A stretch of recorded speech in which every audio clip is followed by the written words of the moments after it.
Hey, and welcome back to another video. And again, carrying on with the whole SwiftUI Data Flow topic. So in today's video, we're basically going to be looking at observed object. Now, I know this one is one that can be a bit confusing because it may be what is the actual purpose of using this property wrapper when managing SwiftUI Data Flow. Well, it does have its purposes. So what is observed object? So essentially what observed object is it's basically a property wrapper that we can use, which allows us to basically pass our observable object between different views. So when we actually pass it between different, so what do I mean by that? Well, essentially we have a parent view, we can basically pass this object through to a child view. So the child view that has access to this observable object is actually able to read and write the data within our observable object class. Also, carrying on from that, if you had a class with published properties within it, you can actually read and actually write these properties. So if you obviously read the properties, you can read the current value of your published property, but also as well, you can actually write to them and actually by doing so, actually cause the view to be redrawn as well. Now that we've actually gone through what it is, what we're going to do now is we're actually going to jump into an Xcode project and actually see a practical example of how this works and where we could use this.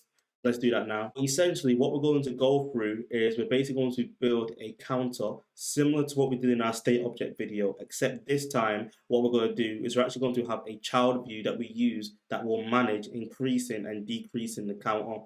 So let's start this now. So the first thing we need to do is actually build our view model. So let's do that now.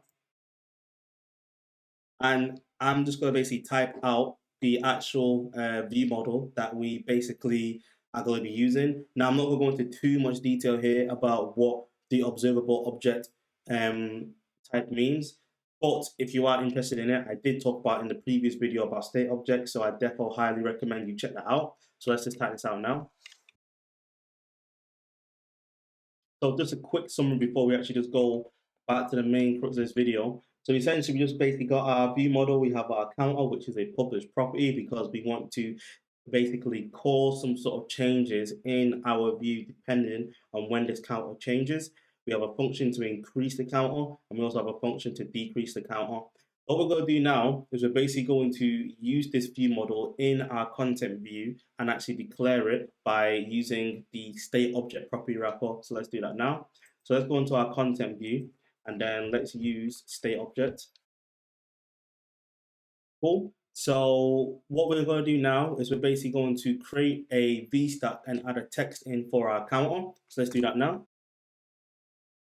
Our preview updates and it says the count is 0. So what we want to do now is actually want to basically build a view that we can basically have as our child view to basically manage increasing and decreasing our counter. So this child view is basically going to have our observed object that allows us to read and write the state objects that we'll inject into it. So let's do that now. So let's create a view called counter view.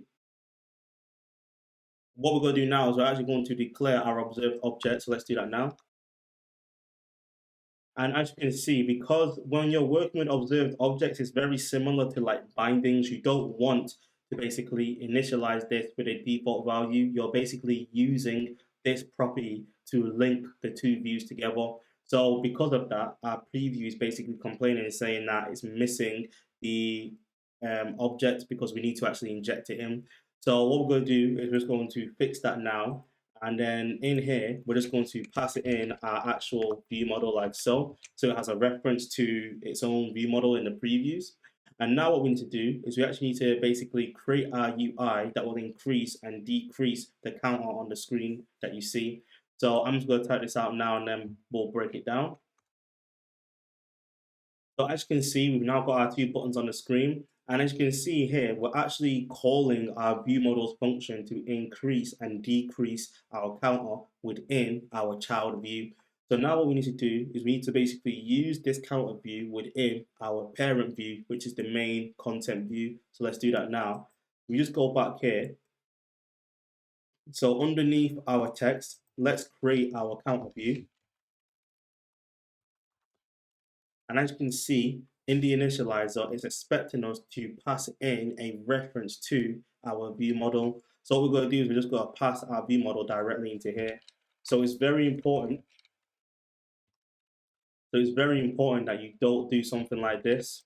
And the reason why you don't want to do something like this is because this is going to basically create a brand new counter view model that isn't actually stored in memory, so we can actually read the value and write to it later on. So we want to use the state objects property here view model.